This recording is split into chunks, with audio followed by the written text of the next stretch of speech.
So you see this coverage of the Ukraine, but a lot of you are probably wondering what's really going on there. We'll try to figure it out tonight.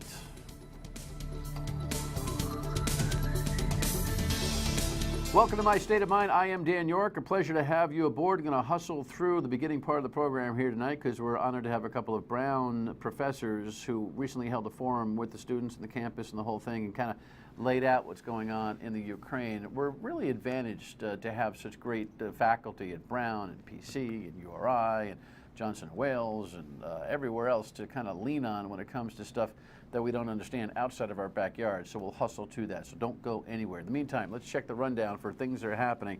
Yeah, coverage today reminded me of this. This is, there was no big surge in the first get-together, and that's kind of problematic.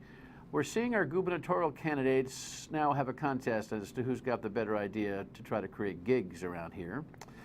That's a lot of money to blow up a federal program, but they very well may do it. The president, he's got some questions to answer, but you know what? He doesn't really care because he's got so much pressure. And the last one, got to have a sports note. We're in March Madness, for heaven's sakes. All right, let's get into this rundown, dig deeper. 9/11 hangover. That's kind of how I felt when you looked at the coverage today. Let's go to the headline, God bless him, prayers for the victims of this East Harlem building collapse. This is a building that you can see if you take the Metro North train right into the city. It runs kind of right by. You know, earlier today, I just was watching all the cable coverage of this, and it was continuous for a really good long period of time. And it just seems to me that there are two thoughts here. One, the coverage of these kinds of things on a national basis happens, I think, because the networks are in New York. And they go back to like their local television reporting roots. And the other thing is that their anxiety about 9/11 comes out. You know, the comparability to 9/11 in this case is only that some people have died in a fire, but the fire is created in a completely different way, a gas explosion versus burning buildings and collapsing buildings from an airplane attack. There's no comparability to this. If an accident like this happened, and it does, you know, infrequently, thankfully, but it happens in Boston or Providence or anywhere else, Chicago, would it be a national coverage, you know, on the spot type of thing? No. So the cable networks have to kind of check themselves. A little neuroses, a little local backyardishness, a little bit too much. All right, second issue here. Yeah. By the way, we got creative with the spelling on light. We had like a 2-hour meeting as to whether there was right spelling earlier before the broadcast. Light tasting? Light beer? That's how you spell light. But anyway, forget the spelling. The headline in the paper today was kind of interesting. Yeah, selling points for the 195 project. Colin Kane, who heads up the commission, he's the volunteer guy that chairs the commission on the 195 redevelopment project, was here a couple of weeks ago to talk about it, and it was good to have him on board. One of the things that strikes me about this story today from their meeting yesterday is that there were only a small handful of developers from around the region who came to get information as to how they could bid and or compete for projects on the 19 acres. He talks about what could end up there. We can build buildings as tall as the GTEC building or the old Hospital Trust building, and we can put large laboratories, large classroom facilities, large hotels, large apartment buildings, large office buildings into that property. I think we'll have a component piece that will be institutional in nature, hospitals, hospital-related or healthcare-related activities. We can support a lot of different uses on that 19 acres that I think will also include residential, hospitality, retail, laboratories. So, you know, here's what I'm thinking. All those plans are fine and dandy. By the way, the fees are kind of heavy for folks to apply. I'm sure they're commensurate with other major urban projects, but they're a little heavy, and there's a lot of still red tape that goes on through this commission. I'm bullish on the project. I can't wait to see what those acres will provide, and if you drive down city, you'll find you really get an on-the-ground perspective. There's a lot of opportunity there. But a small turnout of developers so far, unless they're hiding a few real cool ideas in their pocket, they got a long way to go. Yikes. Next item. Yeah, what's going on here? So Angel Tavares has an event yesterday. Here's the headline coverage of that. Tavares unveils his jobs training program. And so what we've got here is kind of a battle. 2 days before, Gina Raimondo was in a company, put on her white smock and talked about her Innovation Institute. Here's a small clip from her speech. The state's lost tens of thousands of manufacturing jobs over the past few decades, and we still struggle because of it. And then Angel, yesterday out in front of Hope Global, talks about his jobs training program. This program is going to be another tool in the toolbox that can be used to attract new employers to the state, and it will make it easier for existing businesses to expand and hire new employees here. These campaigns are always kind of like checking off their idea stuff, like it's pressure to come up with a jobs training idea. Ken Block said the smartest thing about jobs a couple of weeks ago. Gubernatorial candidates and governors don't make jobs other than the ones they hire in their staff. It's creating an environment where jobs can flourish. And so far, both of these Democratic candidates are all about pushing programs that cost us taxpayer money and may duplicate job training programs that already exist. Yeah, and then there's Clay Pell. Oh, don't worry about it. He can't find his car. Next item. This is interesting. Headline in the paper today talks about the Senate panel wondering out loud what if we just end it? Health Source Rhode Island has taken over $100 million from the federal government to build our healthcare exchange. Now, it's one of the better working ones. It's not perfect. There are hundreds and hundreds of people who have been on and off with computer problems, and they've been honest about it. But it's a $20 to $30 million annual budget item for the state of Rhode Island to keep this baby going. And they're having some frank conversation about the whole thing just folding into the federal government eventually anyway. It is amazing how much big dough flows out of agenda politics in Washington and in Rhode Island. Can you imagine over $100 million in training and building this thing, and it could end up folding right back into the federal government's program? It's if it was growing on trees, as your parents probably used to say to you. And speaking of Health Source Rhode Island and the Obamacare and exchange, a lot of people are questioning the president's behavior participating in this program. It gets a lot of attention. USA Today had a little blurb headline on it, the Funny or Die video with Jake, how do I say his last name? Galifianakis. He was on Hangover, the movie. Wasn't that good. Here's a clip from this 7-minute little parody of an interview they did. President Barack Obama. Good to be with you, Zach. What is it like to be the last black president? Seriously? What's it like for this to be the last time you ever talk to a president? It must kind of stink, though, that you can't run, 3 times. If I ran a third time, it'd be sort of like doing a third Hangover movie. Didn't really work out very well, did it? Okay, let's get this out of the way. What did you come here to plug? Have you heard of the Affordable Care Act? Oh, yeah, I heard about that. That's the thing that doesn't work. Healthcare.gov works great now. I said Jake. It's Zach Galifianakis. I would tell you I know a Jake Galifianakis, but I don't. Now, the president in this mock thing, did he lower the presidency in a lot of people's minds? Yeah. But here's the thing. Right now, if he doesn't get a lot of young people into Obamacare, he doesn't have to worry about raising the level of presidential conversation, because there ain't going to be no legacy. Desperate times for desperate measures, or desperate measures for desperate times. I don't know. Desperation is the key here, because this whole thing's going to blow up without the young people.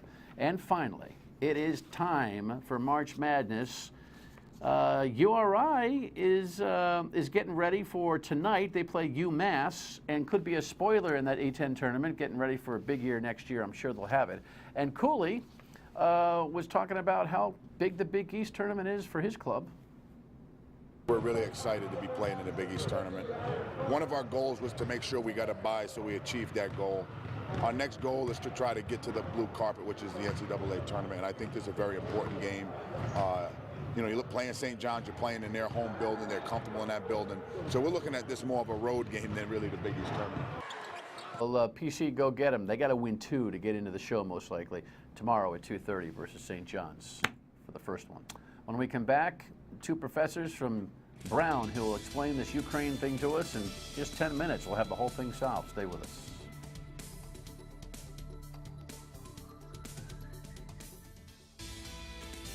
Despite protests outside, Crimea's parliament voted to declare independence if residents there approve a referendum to break away from Ukraine and join Russia. The Obama administration says the vote would violate international law. Meanwhile, Ukraine's ousted president believes he is still the legitimate leader. As soon as the circumstances allow, I am sure, I will definitely return to Kiev, and one should not wait that for long. And Ukraine's new prime minister is asking the U.S. for help to defend his country. But some analysts argue there's little the U.S. can do to ease the crisis because Russia has the upper hand. You know, this is an interesting dynamic. I mean, this is a very, very serious situation going on the other side of the world, and I don't sense that we're really checked into it here, just yet, here in America. Here was a headline that appeared in the Brown Daily Herald from this weekend's forum at Brown, and thankfully we've got so many bright minds in this state at our universities who can help break this stuff down for us. And so from that forum, we've invited our two professors. To your left, my right, Michael Kennedy, who's a professor of sociology and international studies at Brown. And he's got a lot of March Madness going on because he taught at Michigan and he went to Chapel Hill. So it's a big time of year for you. Well, I'm excited. Stay focused on this. And Anna Sensakaya, did I get it? Yes, very good. Practice. That's the only time I'm going to try it. You're a Ukrainian, former Ukrainian citizen. Correct. And now an American citizen. Correct. Teaching at Brown. Yes. Thank you both for coming. Let's see if we can't, and I know we can't, but let's breeze through the chronology of events here. Give me the timeline. What's happened? Okay, so this is really about the Ukrainian people wanting a better life for themselves, which for them meant joining the EU eventually. And this is what they were hoping to do. And then on November 21st, their President Yanukovych announced a U-turn on that, and instead he wanted to join Putin's Eurasian Union, which led to massive protests because that was a very unpopular idea with the Ukrainians. And protest led to crackdown, which led to more protests. It was a peaceful protest, violent crackdown, and after 3 months of standoff, the emperor had no clothes. Yanukovych essentially ran away, and the Ukrainian parliament, the Rada, ended up just impeaching him because he ran away and appointing a new government. Now, the Rada is a democratically elected parliament, and that's why the entire world, except Russia, has recognized the new government as legitimate. We don't get that. You know, we're only a couple hundred years old, but we feel like our government is just so, despite challenges, it's just so solidly built. We don't understand fluidness in foreign government very well. Right? I mean, we don't get it. You get it. You get it. Right? But I don't think Americans really have a grasp as to what that means when governments are subject to legitimacy questions, right? Right. So one way to think about it, actually, you and I are old enough to remember 1989 pretty well. Yes. And the world changed in that moment. Right. But it didn't change everywhere. Right. That would be tear down this wall, ladies and gentlemen. Yes. Yes. So one of the things that Anna said that I think is quite important is that those 3 months of struggle on the Maidan, on that square, represented the aspiration of the Ukrainian people to construct a country governed by the rule of law, not by the rule of force. Okay. They succeeded beyond, I suspect, their expectations, because in fact, the man who represented that rule of force, who killed with snipers hundreds of his people, who tortured his own citizens, fled Ukraine. He left. They won. They thought. What we didn't know, what the Ukrainians didn't know, what Obama was not prepared for, was what Putin would do. No one expected that Putin would invade Crimea. He probably would dispute that he's invading Crimea. He does. Yeah. And this is part of the problem, because Putin justifies his rule not only with force, but with blatant and crude lies. This is what we cannot abide. So for me, the reason I have become so engaged, I've been going back and forth to Ukraine for 20 years. But the reason this is so much more important than just my friends in Ukraine, who are very important to me, but it's so much more important because we face a crossroads in the world. Will we allow Putin's reality, based on force and lies, to define an ever-growing part of the world, especially in Europe? Or will we try to challenge that reality with our own capacities and commitment to the rule of law and truthfulness in international relations. All right, when we come back, we'll ask, how does that happen? And by the way, there's this feeling that, you know, Crimea is mostly Russian anyway, so just kick it away. We'll be right back.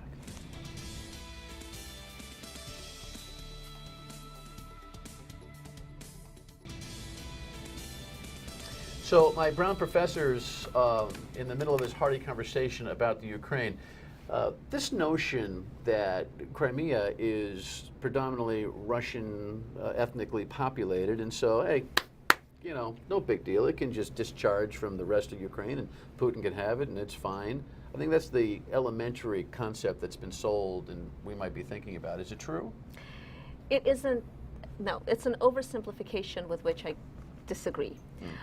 So first of all, this whole referendum is a total fig leaf because you cannot possibly have a fair referendum with a gun to your head. A lot of people are afraid and they're leaving. They're trying to leave the Crimea. The referendum will take place inside Crimea. Correct. So that would be the equivalent of a province or a state, as Rhode Island is to America, Crimea is to the entire country of Ukraine, correct? So, correct. So this notion that they could designate a separation is legit or not? So under Ukrainian law, there would be a process where they could eventually secede if they wanted to. But first of all, we have no evidence that they actually want to. Only 60% of people who live in the Crimea are ethnic Russians. The rest are either Ukrainian or Crimean Tatars who very strongly want to stay with Ukraine. So if only just a third of the ethnic Russians want to stay with Ukraine, that means an overwhelming majority wants to stay with Ukraine. How do you read it? Same way? Yes, and I think I would add one other point, and that is we should not assume that because people are Russian speakers, that they support a Russian invasion. And the reason for that is pretty clear. First, I actually did research in the 1990s, and we learned that Russian speakers were very happy to be in independent Ukraine because they would not have to send their sons and daughters off to war. Russia is war disposed. Ukraine has maintained social peace until this time. You know, one of the things I said last week was, and this is again, you know, my expertise here is, there is none, actually. I'll be actualized enough to say that. But one of the things I was talking about was Sochi. $51 billion to put a nice paint job on Russia. Goodbye. And the next week, he's got, you know, wink and a nod. I don't have troops. I got troops in there. What's he thinking? So I think, you know, we have to look at Sochi as what his hopes were. He hoped that Russia would be somehow celebrated and legitimated by Sochi. But he could not have counted on the strength of Euromaidan, the strength of Maidan in Kyiv, protesting day and night against the corruption. And in fact, the reason why Ukraine is such a threat to Putin is because the Maidan may be in Ukraine, but if it had succeeded in creating this rule of law, democratic state, the Russian people would say, well, if the Ukrainians can have Maidan, why can't we? Why can't we get rid of this corruption? That was, in fact, evident at Sochi. Yeah, although it looked good on NBC, didn't it? Right? Well, you know, and I think that's, you know, he's got to be, at some juncture, he's got to be going, oy, yay. So, where's this going? So that's a very good question. So, and what do we do about it? The United States is obligated to act under the Budapest Agreement. So the Budapest Memorandum in 1994, Ukraine gave up its nuclear weapons in exchange for a guarantee from the United States, the UK, and Russia, a guarantee of its territorial integrity. That means that the United States is obligated to protect Ukraine's territorial integrity. Now, by what means? That's a very good question. That doesn't have to be by military involvement. Economic sanctions would be very effective. Just freezing assets of individual oligarchs and Russian companies. We got a little bit of that going on as we speak, but then Russia starts playing with its with its energy role in Europe, and all of a sudden we're right back to, literally the entire European region having trouble, turning its lights on, right? Or powering its cars, at least. So Europe is actually much better off than Russia says. Okay. First of all, I mean, oil is not a problem, coal is not a problem, because those are pretty easily distributed.